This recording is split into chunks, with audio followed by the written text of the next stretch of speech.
What if Marge Simpson isn't the loving, sensible mom we all grew up with, but actually one of the most dangerous people in Springfield? For decades, she's been the glue holding the Simpson family together, or so we thought. But when you look a little closer, a darker picture starts to emerge. From secret betrayals to attempted murder, from poisoning her rivals to nearly cheating on Homer in season 1, Marge has a rap sheet longer than Homer's bar tab. And today we're diving deep into 10 times Marge went way too far. Some are shocking, others are straight up disturbing, and by the end, you might just be wondering if Marge deserves more than just a stern lecture. Because sometimes, she's not just the mom, she's the problem. It all started with a treadmill. Homer buys a high-tech one, complete with a built-in TV, hoping to finally become the ripped stud he's always dreamed of. But instead of jogging, he plants a chair on top of it, loads up on snacks, and falls head over heels for a show called Stranded. Totally original, definitely not a ripoff of Lost, and completely addictive. At first, it's harmless, but soon Homer becomes obsessed. He stops engaging with his family, skips chores, and even shrugs off Marge's more intimate advances. All he cares about is figuring out the island's mystery.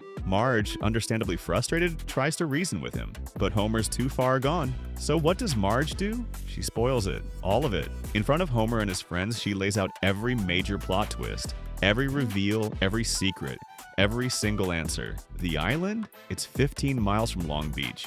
Doorway 3? Yeah, it does lead to hell. The whole thing? Just a speck of gravel in a cosmic kitty litter box. And just like that, Homer's world crumbles. Now sure, maybe spoiling a TV show doesn't seem that bad.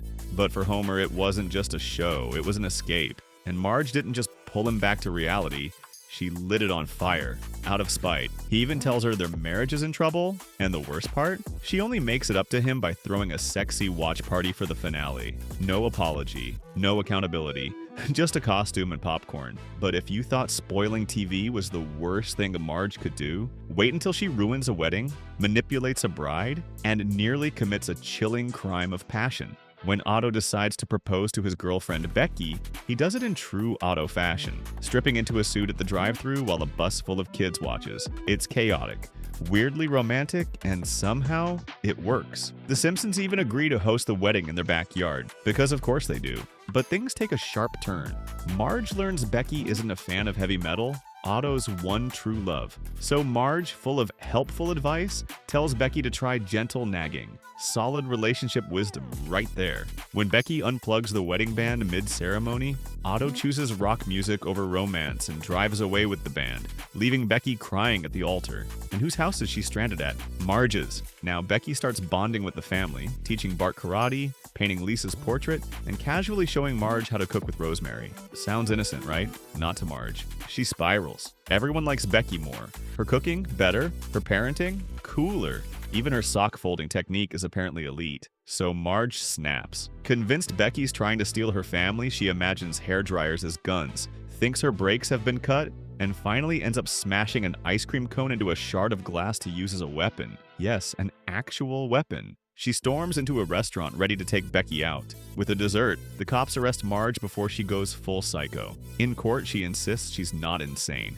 Right before making a break for it, stealing clothes and hiding out in a library researching ways to prove Becky is a monster. But in a final twist when she returns home, Becky's literally holding a knife over Homer, only to reveal it's part of Bart's school project. And after all that, Becky casually admits she was trying to steal Marge's family. No hard feelings, just another day in Springfield. But if you thought Marge couldn't top attempted homicide, just wait until she almost lets her baby get eaten by a tiger while gambling away the family's future. Springfield hits a financial crisis, and the town decides to legalize gambling. Mr. Burns opens a casino, the entire town loses their minds, and Homer gets a new job dealing cards. So far, it's just another Springfield mess. But then Marge visits the casino. She starts small, just a single quarter she finds on the floor. One spin on the slot machine, 4 quarters back, easy money, right? But just like that, she's hooked. The lights, the sounds, the thrill, Marge dives headfirst into full-blown addiction. And in the process, she forgets one very important thing. Maggie. Yep, she leaves Maggie on the casino floor. A literal baby, crawling unsupervised through a sea of drunks and flashing lights. Maggie ends up face to face with a tiger, yanking on its whiskers like it's a stuffed animal. The tiger growls, it lunges, and who saves the day? Barney.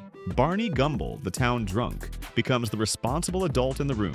Marge thanks him, then sets Maggie right back on the floor and returns to the slot machine. From there, things spiral. She ignores Lisa's school project, insults Homer, and spends almost every waking hour feeding coins into machines. One night, Lisa wakes Homer up terrified after a nightmare. With no Marge around, he gathers the kids and literally hides in the house with a shotgun, screaming about the boogeyman. When Marge finally returns, Homer delivers one of the saddest lines in the show's history. "You broke a promise to your child. You made her cry."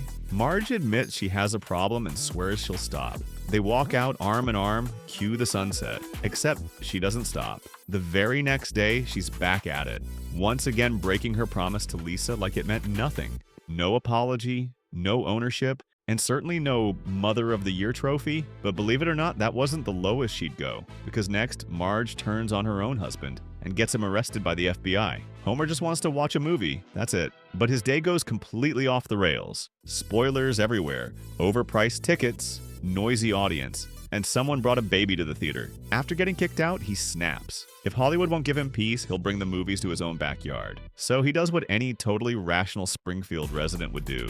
He starts pirating films and hosts private outdoor screenings. Friends, neighbors, even Chief Wiggum show up. It's a hit. Until Marge finds out. At first, she's impressed. It's their own cinema. But once Homer mentions he's downloading movies illegally, Marge flips. Instead of confronting him, she writes one of her classic letters, because apparently that always works out. But this time she includes a full confession of what Homer's doing, and sends it straight to the FBI. Yeah, she snitches on her husband. The next night, as everyone gathers for another movie, the feds crash the backyard and arrest Homer for piracy. He's devastated. He even says whoever ratted him out will live with the guilt forever. And Marge? She sits there, silent. Over dinner, Bart complains about the snitch, and Marge actually tries to get Lisa to take her side.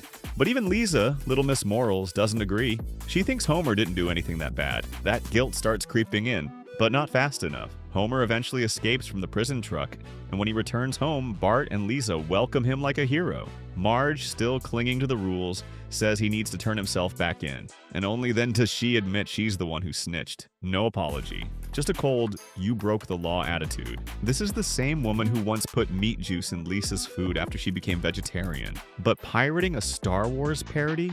That's the unforgivable line? The rest of the episode devolves into chaos. Homer hides out in the Swedish embassy, they make a movie about the whole ordeal, and Marge gets plenty of chances to say she's sorry. She never does. And as wild as that is, her next move proves Marge isn't just passive-aggressive, she can be flat-out dangerous. Because in the next story, she poisons an entire baking competition. It starts with a new kitchen. Marge and Homer take a peek at a neighbor's fancy house, and Marge falls in love. With the kitchen, not the house. After 2 years and $100,000, the Simpsons finally finish their own high-end renovation.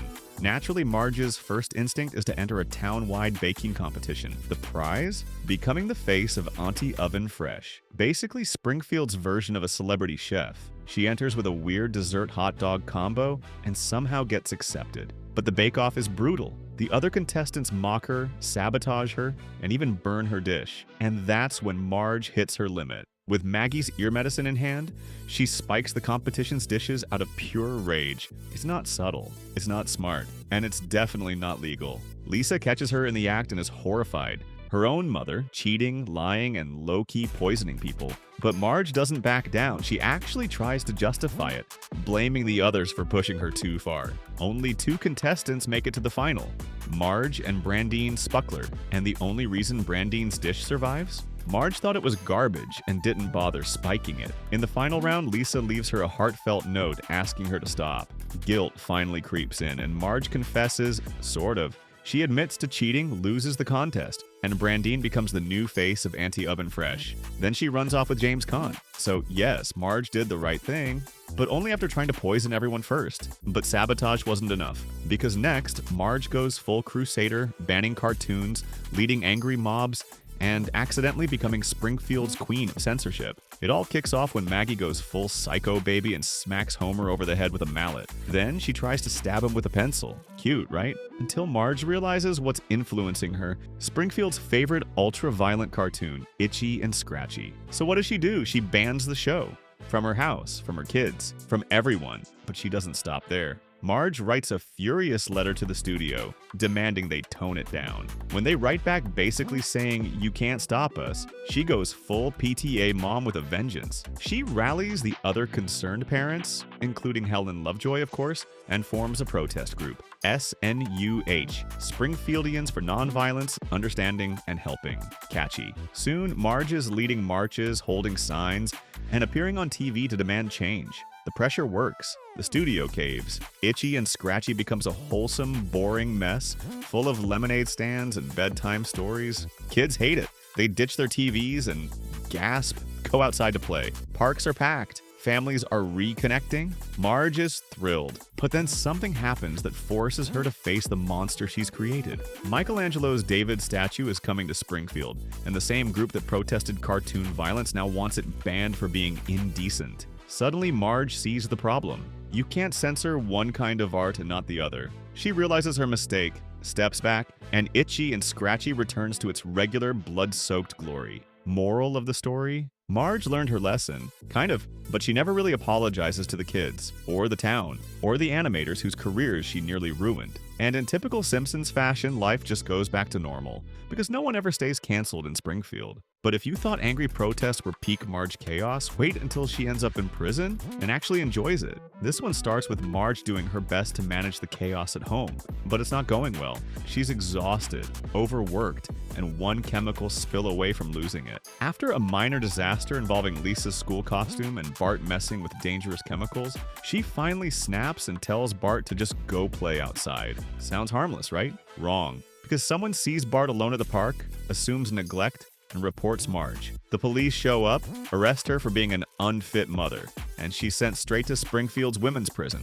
And guess what? She loves it. No screaming kids, no Homer's whining, no saxophones or spilled milk, just peace and quiet. Within days, she's adapting to prison life, using her hair as a weapon in a brawl and fully leaning into her new reality. Meanwhile, back at home, Homer is a wreck. He even hires a lawyer who realizes Marge was wrongly arrested and manages to get her released. But here's the twist. Marge doesn't want to leave. She's so desperate to stay that she grabs a guard's gun and fires warning shots just to get more time on her sentence. When Homer finds out, he's crushed. His wife literally prefers jail over spending time with him and the kids. Eventually, a tornado hits Springfield, because of course it does, and the town descends into chaos. Marge has a change of heart, causes an accidental prison break, and runs straight into Homer, who's gone undercover as a prison guard to bust her out. The two escape while the tornado rages and they reunite with the kids, hiding in a closet as the storm passes. All's well that ends. Completely insane. But Marge's spiral wasn't over yet, because next she lets a single designer outfit go to her head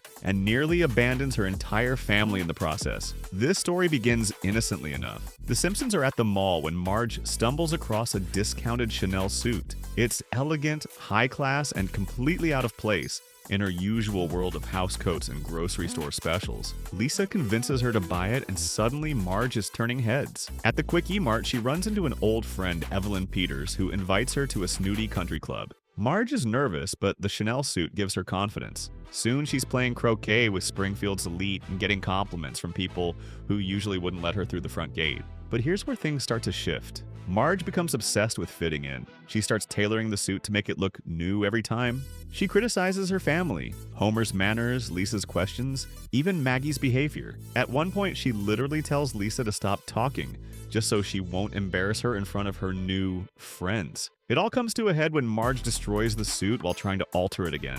Desperate, she heads to an actual Chanel store and drops a jaw-dropping $3,300 on a brand new dress, just to keep up appearances. At the next event, she shows up looking flawless and completely detached from the family she once defended with her life. Homer, Bart, Lisa, and even Maggie stand quietly in the corner while Marge mingles with the rich. Then Homer delivers a gut punch of a line that they should all be grateful to Marge for showing them how terrible they really are. That's when it hits her. She's become someone else. Someone cold, judgmental, and ashamed of the people who love her most. In the end, she confesses the truth about the dress and drags the family out of that toxic party for some good old-fashioned crusty burger bonding. But believe it or not, Marge's lowest point comes in a future flash forward, where she goes full dictator mom, all because Lisa doesn't want to go to college. It all starts with a tarot reading. A psychic tells the Simpson family that Marge and Lisa will one day have a major falling out. Flash forward to the future, and Lisa, now a teenager,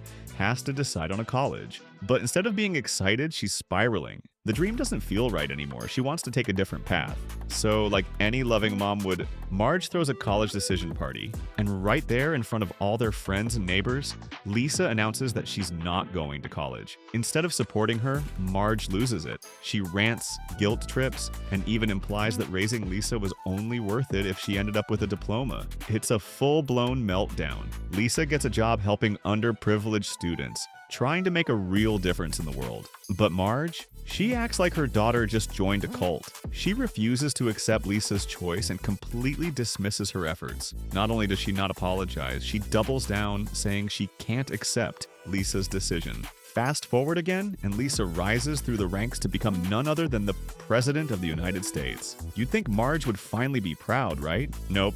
Even then, she's still bitter that Lisa didn't go to college. When told the news, her reaction isn't joy, it's confusion. Wait, she's not going to college. Later, they reconnect through a ridiculous mom translator machine, and Marge finally hugs her daughter. But does she ever say sorry for the years of pressure, manipulation, and emotional damage? Of course not. And while that future might not be real, the damage feels real enough. But if you thought that was cold, wait until we go all the way back to season 1, when Marge nearly walked out on Homer for a man with big bowling balls. You'd think Marge would be most loyal early on when the show was still figuring itself out. But no, even in season 1, she came dangerously close to blowing up her entire marriage over a bowling ball. And it's her birthday, and Bart and Lisa are excited to surprise her. Homer, not so much. He forgets, panics, and rushes to buy a last-minute gift. What does he get her? A bowling ball. Not just any bowling ball, one drilled for his fingers. Classic Homer. But instead of getting mad, Marge keeps it and decides to actually learn how to bowl. Out of spite. At the bowling alley, she meets Jacques, a smooth-talking, glove-gifting, mustache-wearing instructor with one goal: seduce Marge. He flatters her, flirts, teaches her how to handle his bowling balls, and Marge eats it up. Lesson after lesson, she keeps going back.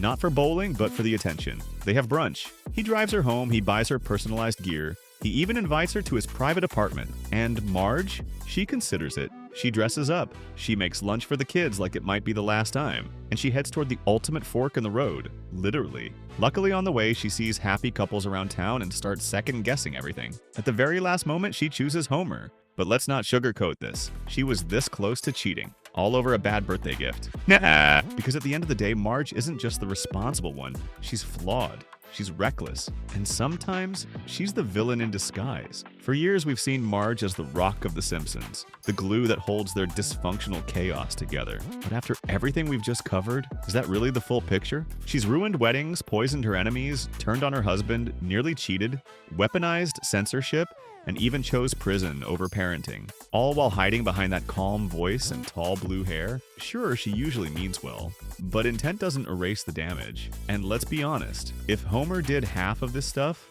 we'd never hear the end of it. The truth is, Marge Simpson isn't perfect. In fact, sometimes she's the most dangerous person in the room, because no one suspects her. She's not loud like Homer, or rebellious like Bart. She's subtle, calculated, quiet when she goes too far. And maybe that's what makes her so terrifying. So the next time you rewatch an episode and see Marge in the background, ask yourself, is she helping or is she plotting? Because under that apron and soft-spoken tone might be a villain who's been hiding in plain sight all along.